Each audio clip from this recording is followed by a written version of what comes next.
In the vast, interconnected world of the internet, computers need a reliable way to talk to one another. Consider this.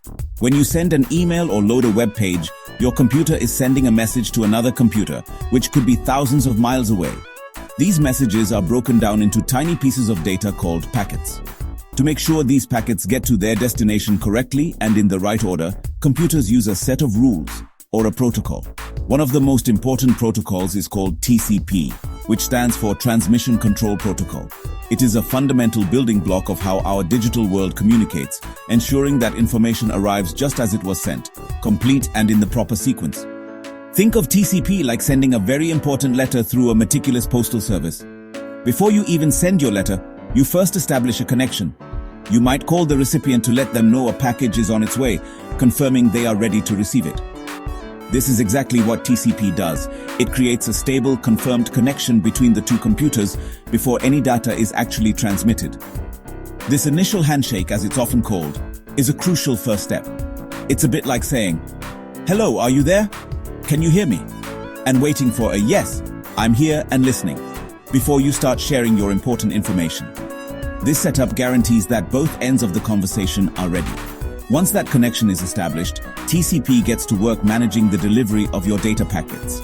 Each packet is numbered, so if they happen to arrive out of order, perhaps taking different routes across the internet, like post vans getting stuck in traffic, the receiving computer knows exactly how to reassemble them correctly.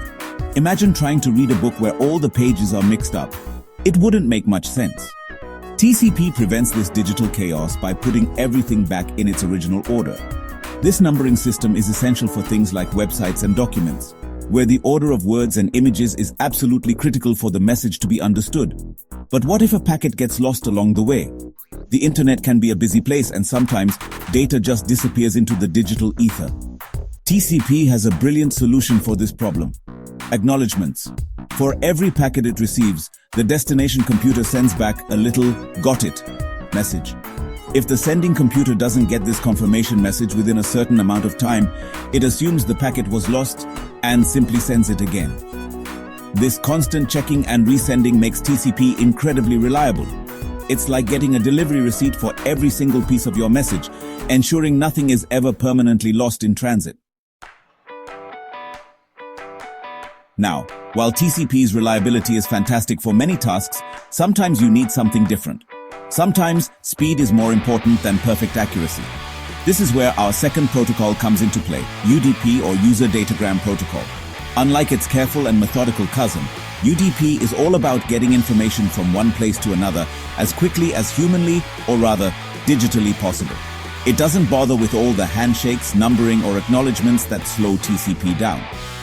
UDP is the sprinter of the Internet Protocol world, focused purely on the velocity of data transmission.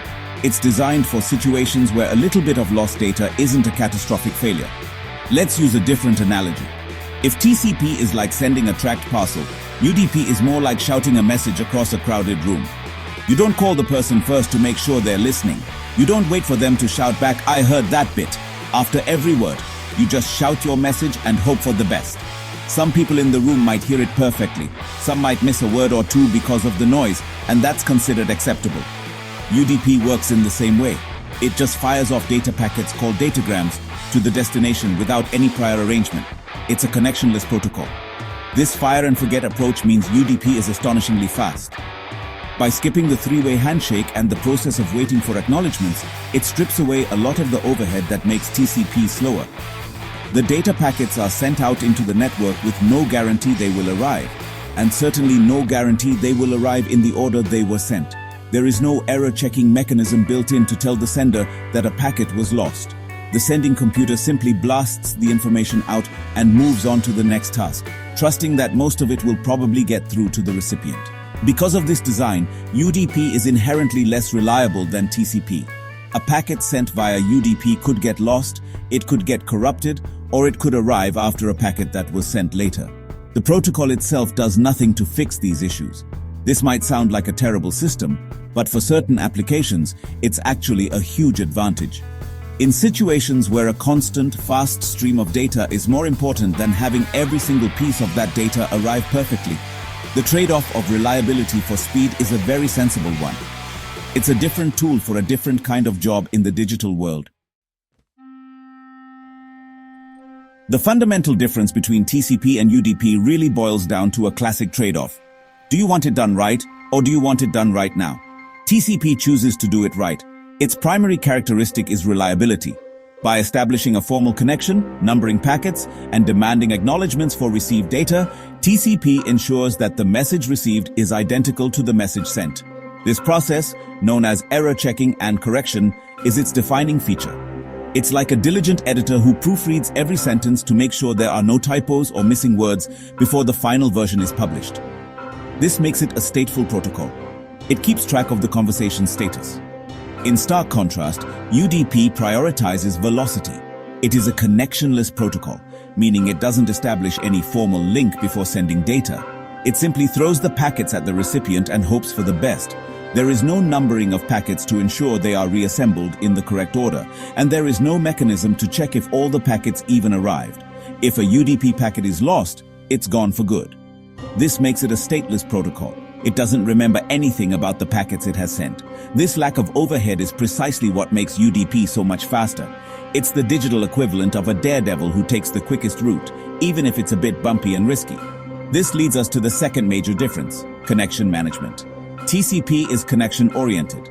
The famous three-way handshake, SYN, SYNAC, ATK, is a mandatory procedure that happens before any data transfer begins. This ensures that both devices are ready and able to communicate. The connection remains open for the duration of the data transfer and is then formally closed. This entire process adds time and uses more resources, but it guarantees a stable and ordered flow of data. It's a formal, structured conversation from beginning to end, ensuring no miscommunication occurs. UDP, on the other hand, operates without this structure. Its connectionless nature means it can send data immediately without any preliminary setup. This is incredibly efficient for sending small, frequent bursts of information where the latency caused by TCP's handshake would be a significant drawback. Think of it as sending a series of quick, independent postcards instead of writing one long, continuous letter. Each postcard is a standalone message. This difference in connection handling is the core reason for the performance gap between the two, dictating which protocol is better suited for specific internet activities. So when do we use these different protocols? Well, it all depends on the application.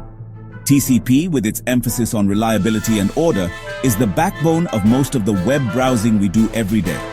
When you load a website, you need all the text, images, and code to arrive perfectly and in the correct order. A single missing packet could result in a broken image or a jumbled paragraph. The same goes for sending an email or downloading a file. You wouldn't want your important document to arrive with missing sentences, so TCP is the clear choice for any task where data integrity is non-negotiable. UDP, however, shines in the world of real-time communication. Think about a video call or an online gaming session. In these scenarios, speed is everything. It's more important to get the most recent data quickly than it is to get every single piece of old data perfectly. If a few pixels in one frame of a video call get lost, your screen might glitch for a fraction of a second, but the conversation continues. It's better to have a tiny momentary imperfection than to have the whole video freeze while it waits for a lost packet to be resent. TCP's resending mechanism would introduce terrible lag, making real-time interaction impossible. This principle also applies to services like the domain name system, which is like the internet's phone book. When you type a website address like google.com into your browser, your computer sends a quick query to a DNS server to find the corresponding IP address. This is a small, simple request and response. Using the fast, lightweight UDP for this makes the process nearly instantaneous. Using the slower connection-based TCP would add unnecessary delay to every single website you visit, slowing down your entire browsing experience for no real benefit. Understanding the difference between TCP and UDP is not just for computer scientists. It affects your everyday internet experience. Knowing why your video call sometimes glitches, but your downloaded files are always perfect, helps you appreciate the incredible engineering that makes the internet work. It empowers you to understand why certain applications behave the way they do and to troubleshoot problems more effectively. These two protocols, one built for reliability and the other for speed, work together behind the scenes, each playing a critical role in delivering the vast, dynamic, and interactive digital world we rely on. Consider this. Science is all around us, even in the invisible packets of data flying through the air.